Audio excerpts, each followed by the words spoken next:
Bonjour à tous, bienvenue sur My Travel Project. On se retrouve aujourd'hui pour la deuxième partie de ma vidéo FAQ.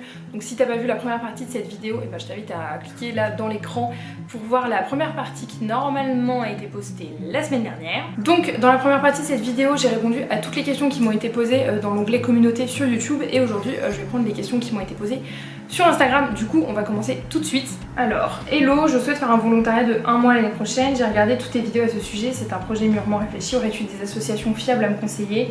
Des conseils pour un premier volontariat seul? Bisous. Je sens que je vais me faire shader. Je trouve ça très cool en fait de recevoir ce genre de commentaires, de voir que souvent la plupart des gens me disent que ce sont des projets qui sont très réfléchis et tout ça. Je trouve qu'un mois c'est trop court. Donc voilà, ça déjà après c'est mon avis. Je dis pas que c'est mon avis le meilleur, je dis pas qu'il est le moins bon, c'est juste c'est mon avis, je le partage. Mais pour moi, un mois c'est pas utile et c'est pas suffisamment long. Pour répondre à la question des associations fiables que je pourrais conseiller, je peux pas conseiller des associations fiables. Quand je reçois ce genre de commentaires ou quand je reçois des DM de ce genre, à chaque fois je dis la même chose, c'est je peux pas te conseiller une association sachant que je ne te connais pas, je connais pas ton parcours enfin pas ton parcours de vie mais genre ton parcours pro, je connais pas tes études, je sais pas ce que tu veux faire, tu me dis pas ce que tu veux faire comme projet de volontariat, ou si ça se trouve moi je vais te conseiller une asso je sais pas, pour travailler en Asie auprès de, je sais pas, la santé des femmes, alors que toi en fait t'as envie de faire de la protection animalière. Enfin, je peux pas te conseiller une asso fiable, il faut déjà que ton projet il soit réfléchi pour que moi potentiellement je puisse te dire je connais cette asso et du coup voilà je te la conseille parce que vu ton projet et vu ce que tu me dis, ce que t'aimerais faire, des compétences que tu pourrais apporter, du coup ça me semble correspondre à ce que tu voudrais faire. Donc non, je peux pas te donner une association fiable comme ça. J'ai pas envie d'en donner à l'appel non plus aussi parce que c'est pas le but et que je vais peut-être conseiller une asso à quelqu'un qui en fait sera pas du tout une association que je conseillerais à une autre personne parce que ces deux personnes là sont totalement différentes, ont pas du tout le même projet et peuvent pas du tout apporter la même chose sur place. Donc voilà, je suis désolée, genre c'est pas pour être méchante ou quoi mais je peux pas donner des noms d'assos comme ça, qui plus est même si j'ai travaillé pendant 2 ans et demi en ONG. Je connais pas des associations personnellement à l'appel non plus, j'en connais plein de noms, hein. Alors là, pas de problème. Mais après, est-ce que je les connais personnellement, est-ce que je connais réellement leur impact et tout ça? Non, pas nécessairement, donc je vais pas les conseiller si même moi j'ai pas d'avis sur ces associations à la base. Voilà, désolée. Les conseils pour un premier volontariat seul, je pense garder une très grande ouverture d'esprit et essayer de se défaire totalement de tous les préjugés ou les a priori ou voilà, tout ce qu'on pourrait penser, en fait, ces préconçus qu'on pourrait avoir. Et rester très terre à terre aussi, ne pas s'attendre, je le dis à chaque fois, mais ne pas s'attendre à changer la face du monde et se dire qu'on est plus dans l'accompagnement que dans le remplacement des personnes qui sont sur place. Voilà, j'espère que ça aura pu t'aider et désolée de ne pas avoir pu te donner de nom d'association. Donc voilà. Que penses-tu du Japon? Comptes-tu y voyager un jour? Ouais, j'aimerais grave aller au Japon. Après, voilà, tout est une question d'occasion, d'opportunité et tout ça. Vu qu'actuellement je suis en Amérique du Nord, j'essaie quand même de privilégier des destinations qui sont un peu plus proches de là où j'habite, hein, tout simplement. Déjà parce que le Canada, c'est quand même un pays assez gros que je ne connais pas tant que ça. Enfin, je connais l'Est du Canada, mais le centre et l'Ouest, pas du tout. Les États-Unis sont quand même proches, même si je suis quand même déjà allée plusieurs fois aux États-Unis. Je pense qu'il y a encore beaucoup de belles choses à voir là-bas. L'Amérique centrale est pas très loin aussi et voilà, je me dis que je préfère privilégier des destinations qui sont proches de chez moi, juste au niveau du transport et au niveau de l'impact écologique, je trouve ça quand même mieux. Mais je suis pas du tout fermée à l'idée d'aller au Japon, au contraire, j'aimerais beaucoup y aller. Après, quand est-ce que ça se fera, je ne sais pas, mais c'est définitivement dans mes plans si l'occasion se présente un jour ou que moi je décide de vraiment sauter le pas parce que ça sera le bon moment à ce moment-là. Alors, le fait d'être en couple facilite sûrement tout, mais pour celles qui sont seules, que conseilles-tu pour trouver un logement, un travail en vue d'une expatriation? Mon exemple, bien plus de 25 ans, j'envisage la Malaisie avec le visa touristique 3 mois, d'abord loger en auberge de jeunesse pour ensuite démarcher des employeurs sur place. Alors, le fait d'être en couple ne facilite pas tout, loin de là je pense. Moi ici au Canada je suis en PVT donc c'est un visa qui est juste propre à ma personne donc voilà Et quand j'étais au Cambodge, j'ai été toute seule, et puis pour mes études, j'ai été toute seule, donc voilà. Sinon concernant ta situation, je connais pas la Malaisie, donc ça va être compliqué de te renseigner. Après, je pense que partir avec un visa touristique 3 mois et démarcher des employeurs sur place pour ensuite obtenir un autre visa, que ça soit la Malaisie, le Kazakhstan, l'Afrique du Sud ou le Chili, pour moi c'est peut-être pas la bonne solution. Je pense que tu as très certainement moyen de te renseigner sur les visas de travail qui sont possibles dans le pays avant d'aller sur place. Pour moi, le fait de prendre un visa touristique pour aller sur place et démarcher des employeurs sur place, c'est jamais, je trouve, la meilleure solution, dans le sens où y en a qui peuvent se dire que tu veux travailler au black et tout ça, et que c'est pas nécessairement le cas, ça peut aussi te poser des problèmes à la frontière. Donc je pense que le mieux c'est de te renseigner en amont sur les visas de travail qui sont possibles. Après si bien sûr tu te rends compte que la solution c'est qu'il faut que tu ailles sur place, très bien, vas-y, voilà. Et pour le fait de trouver un travail sur place, de trouver un logement sur place, groupe Facebook, les Français en Malaisie, les francophones en Malaisie, expatriés en Malaisie, enfin tous ces groupes là avec le nom du pays à la fin. Sinon je te conseille aussi de passer par LinkedIn, tout simplement de commencer à chercher sur LinkedIn, que ça soit des offres d'emploi, que ça soit des groupes d'expatriés, tout simplement. C'est malheureusement, je trouve un peu aujourd'hui, vachement par le réseau que ça marche. Donc voilà, je pense que c'est comme ça qu'il faut faire. N'hésite pas aussi à te renseigner auprès des alliances françaises qui existent dans le pays dans lequel tu souhaites t'expatrier. C'est quand même en général une bonne solution pour commencer un peu à nouer des contacts sur place et savoir comment ça fonctionne sur place, tout simplement. Donc, comment voyager à travers le Brésil vu la grandeur du pays, etc.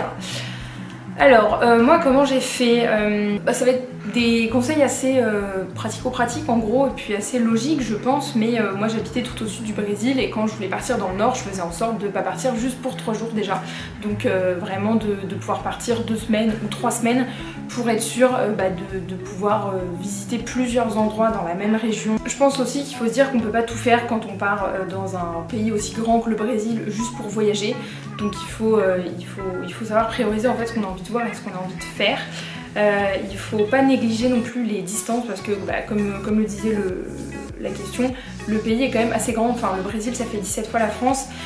Tu peux pas faire des trajets en bus aussi facilement que tu pourrais faire des trajets en bus en Europe. Par exemple, moi la ville où j'habitais, Curitiba, si tu prends la carte du Brésil et que tu regardes la carte, t'as l'impression que c'est quand même pas très loin de Rio. En fait c'était à plus de 1000 km, tu vois, donc c'est plus de 12 heures de bagnole. Donc à moins que tu aies beaucoup de temps pour aller jusqu'à Rio, si tu veux y aller pour 2-3 jours, tu prends l'avion quoi. Donc voilà, je pense qu'il faut vraiment pas sous-estimer les temps de trajet et les distances. Il faut quand même prioriser ce qu'on a envie de voir et ce qu'on a envie de faire.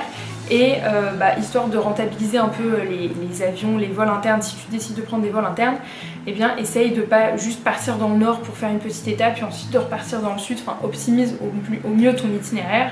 Mais surtout sache que dépendamment de la durée que tu passes sur place, ça sera impossible de tout visiter, de tout voir et de tout faire, à moins que tu aies beaucoup d'argent pour les vols internes, puisque les compagnies low cost ça n'existe pas au Brésil. Voilà, j'espère que j'aurais pu répondre à ta question du coup. Comment finances-tu tes voyages ? Là je voyage pas en fait, j'habite à l'étranger donc je travaille. Voilà. Honnêtement c'est une question que je comprends pas trop. Enfin, j'ai déjà fait des vidéos sur le fait que j'avais travaillé comme freelance et puis même si je voyage bien sûr, je vis à l'étranger quoi. Quand j'étais au Brésil je vivais là-bas. Quand j'étais au Cambodge, bon même si c'était pas rémunéré, j'étais là-bas pour un stage.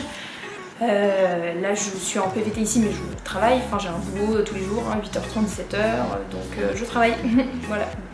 Je travaille et j'essaie de faire en sorte de trouver les meilleurs deals et de dépenser le moins possible quand je pars en voyage par rapport au budget que je m'accorde. Donc voilà, c'est la réponse la plus simple du monde, mais je travaille. Voilà. Bonjour, est-ce qu'il y a des pays que tu n'as pas encore visité, que tu rêverais de visiter? Oh là là, il y en a tellement. Je regarde, j'ai ma carte à gratter là qui est accrochée sur mon mur juste en face de moi. Qu'est-ce que j'aimerais trop visiter? Mais c'est dur en fait de répondre à cette question parce que techniquement j'aimerais visiter genre tous les pays du monde. Puis là je vais t'en citer genre 3 ou 4, mais c'est pas les pays que j'ai envie de visiter en priorité, c'est juste là qui en ce moment me font rêver, mais tu vois, peut-être que mes envies elles auront changé dans 6 mois, tu vois. Ce que j'aimerais beaucoup visiter, je suis pas mal sur l'Amérique centrale en ce moment parce que c'est quand même plus proche du Canada. Costa Rica et Guatemala j'aimerais trop. Sinon, je parlais la dernière fois avec un pote, j'aimerais beaucoup aller en Colombie. Parce que j'avais rencontré une Belge quand j'étais en Bolivie qui m'en avait parlé, elle m'avait dit qu'elle avait adoré la Colombie, que c'était vraiment un pays magnifique. Donc ça me tente bien. Et sinon, je pense que j'aimerais bien connaître un peu plus l'Asie, mais j'ai pas vraiment, désolée je regarde vraiment ma carte, mais j'ai pas vraiment de pays spécifique en Asie où là je me dirais j'ai vraiment envie d'y aller. Et sinon vraiment la Namibie, genre la Namibie ou le Botswana pour faire un safari par exemple. Enfin, le continent africain en fait de manière générale est quand même un des continents que je connais le moins et du coup j'aimerais beaucoup y aller. Donc voilà les pays que je rêverais de visiter pour l'instant. Comment fais-tu pour financer tous tes voyages? J'ai un contrat, j'ai déjà répondu.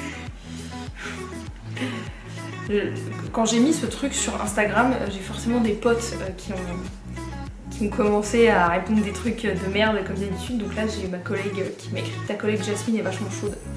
Merci Jasmine. Salut, je pars en septembre au Brésil pour 2 semaines. Quel est ton budget par semaine hors je ne sais pas quoi, j'ai pas le reste de la question.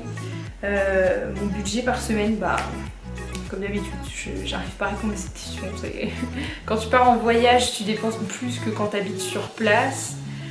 Tout dépend de si tu as envie d'aller en auberge, si tu veux faire du couchsurfing, si tu vas dans des hôtels.